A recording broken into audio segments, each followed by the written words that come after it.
What is up, my friends? You are very welcome along to a special video here on Anfield Agenda. What I thought I would do is try and guess at what Liverpool may line up like next season under Arne Slot after a couple of hypothetical signings. Now, these are players that I would realistically like to see Liverpool add into the mix for next season. So I'm going to go through, as if we're doing a normal matchday prediction here, go through my 1 to 11, giving you my reasoning behind them, and of course asking you guys to let us know your thoughts in the comment section. This is a hypothetical video, but I think the signings that I'm going to throw into this mix are realistic. Now, it's also important to remember that anybody who's not in the starting 11 doesn't necessarily mean that I want them sold from the football club. This is just a little bit of a fun video to have a look at how I think we may line up next season. Sound good?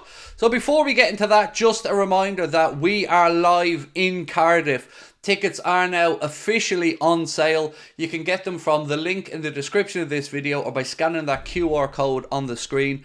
We're going to be at the magnificent Richard Burton Theatre in Cardiff, August the 2nd. Cannot wait. It is an all ages event, meaning it is open to everybody. Tickets are priced at just £15, or you can get 4 tickets for £50 if you'd like to go as a group. And we really do look forward to hopefully seeing you guys there. So, to get back into this video, I'm going to start off now with the goalkeeper and work our way through. Again, we'd love to know your thoughts below. So let's start off with the goalkeeper. And have I sold Alisson Becker? Well, no, of course I haven't sold Alisson Becker. He is going to be the goalkeeper because, in my opinion, he is the best goalkeeper in the world.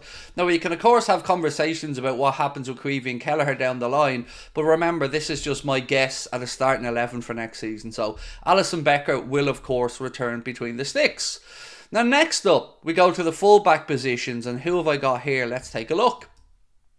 Andy Robertson on the left-hand side. I do feel we need to bring in another left-back, but that would be more so, in my opinion, to replace Costas, who I don't think will ever really live up to the billing of one day becoming Liverpool's starting left-back. So for right now, it's got to be Andy Robertson. His performance in our last game was quite simply magnificent, and I hope he can carry that into next season. So Robbo to return at left-back.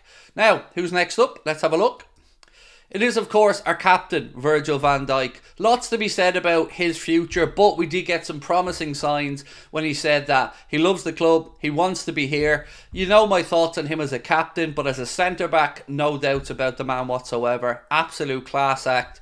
One of the best centre-halves to ever do it. And, of course, I believe that Arne Slot will want Virgil van Dijk to be part of his makeup.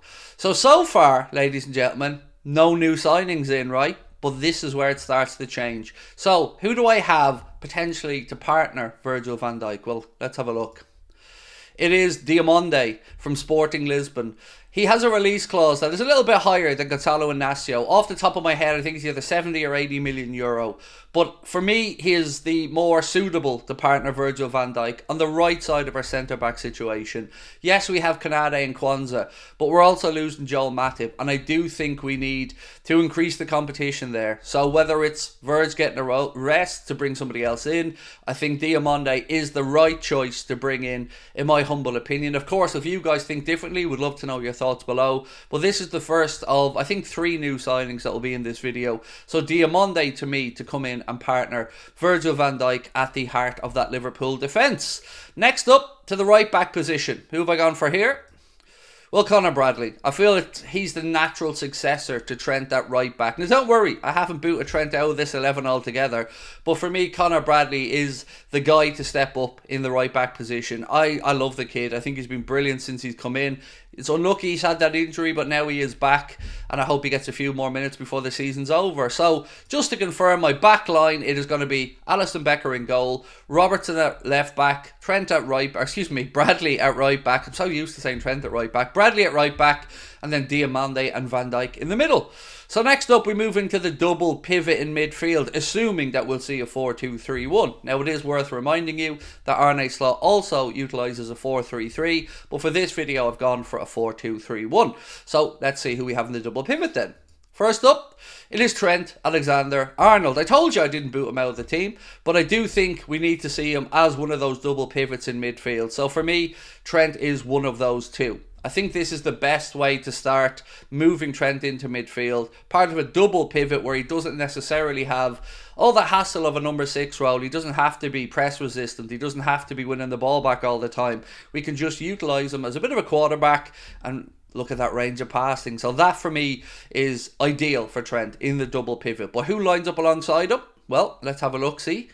It is, of course, going to be Alexis McAllister. Still makes sense to me. You can look at moving Alexis forward. Of course you can. But I think you're going to see when we go through the team that we have some good options up on the top end of the pitch. So for me, a double pivot of Trent Alexander-Arnold and Alexis McAllister would give us a load of options. Obviously, you've got Stefan Bajcetic who can come in there as well. You've got Wataru Endo, if he's still at the club, who can come in there. But for me, this would be the two that I would like to see line up at the start of the campaign. So in the double pivot, it would be Trent Alexander-Arnold and Alexis McAllister. Still with me? We've got 4 more places to go through. So next up, let's move into the attacking areas of the pitch. And who have I got next? Cody Gakpo. Surprised? You shouldn't be. Cody Gakpo is starting to look really good in his favourite position, wide left. And I don't know what's going to happen with Lucho, but I do know that Gakpo is going to be around, and I know I like what I'm seeing from Cody Gakpo. Keep him in that preferred position of his out on the left, and I think we'll see some decent numbers. So the left side of that 3, so remember it's a 4-2-3-1 system, I am putting in Mr. Cody Gakpo. Now it gets a little bit fun though, because now we're moving into the business end. So who have I got to put in next? Let's have a look-see. It is, of course, Harvey Elliott. Did you doubt me? Did you think I wasn't going to put Elliott in the team? Look, there are loads of shouts of players who could be in this position. Szoboszlai could be there. Jones could be there. But for me, based off what I'm seeing and how much he's improving, Harvey Elliott has to start being spoken about as a starter. And I think this position for him would be ideal, just behind the front 3. So Harvey Elliott for me would be the central role of that 3. And then next up, on the right-hand side, this is where you're going to see another signing. You ready? I've gone for Elise. Now look, I'm not saying we're signing Elise. United, the last I'd seen, were in the boxy for his signature. But what I can say to you is, if I had a choice, I'd love this kid brought in. If you can get past the injuries, and the hamstrings are a concern, you can see what he can do. He's an absolutely phenomenal player, and I think he would walk into the Liverpool team. Or even compete with Mo. So look, again, I'm not saying he's in there, Mo's been sold. I'm just saying I like the idea of Michael Elise. And to show you guys what we might look like with some signings, that's the whole point of this video. So again, got to remind you, I'm not saying we're selling X, Y or Z. I'm just saying what I think we could look like. And Michael Elise for me would be brilliant out on that right hand side. So far we've got the defence, the double pivot and the 3. But we've got one more position. Who have I gone with through the centre? Let's have a look-see, shall we? Darwin. I'm keeping faith, like I told you.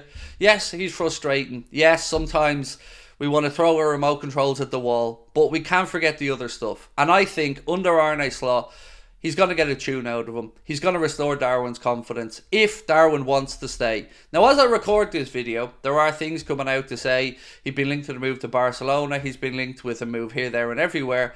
I hope he stays. I hope we can give him the support that he needs. And I think he will come good eventually. And look, if Darwin isn't there, you could absolutely put Mohamed Salah through the centre. You could absolutely put Diogo Jota through the centre. But for me, this is a Liverpool 11 that I think is somewhat realistic to look forward to seeing next season. A couple of new signings in there, maybe 1 or 2 more on the bench, the likes of Gertruda or whatever. So this would be an 11 that I think we could look like next campaign. Alisson in goal, Conor Bradley at right back, Andy Robertson at left back, Virgil van Dijk and Diamonde as the 2 centre backs, then Trent Alexander-Arnold and Alexis McAllister in the double pivot, with Michael Elise on the right hand side of attack, Cody Gakpo on the left, Harvey Elliott tucked in behind Darwin Núñez. So I've done my part, my friends. Now it's over to you. Let me know your thoughts. Do you agree? Do you disagree? And also, don't forget, we will be live at 8:30 tonight. If you're watching this the day I'm putting it out, which is Tuesday the 7th of May. If you're watching it again later on, thank you for watching it. And don't forget, Cardiff show is on sale. Belfast show is on sale. You can find the link to both of those tickets in the description of this video. And I will catch up with you guys soon. Look forward to reading your comments. Thank you for watching. Much love. Bye-bye.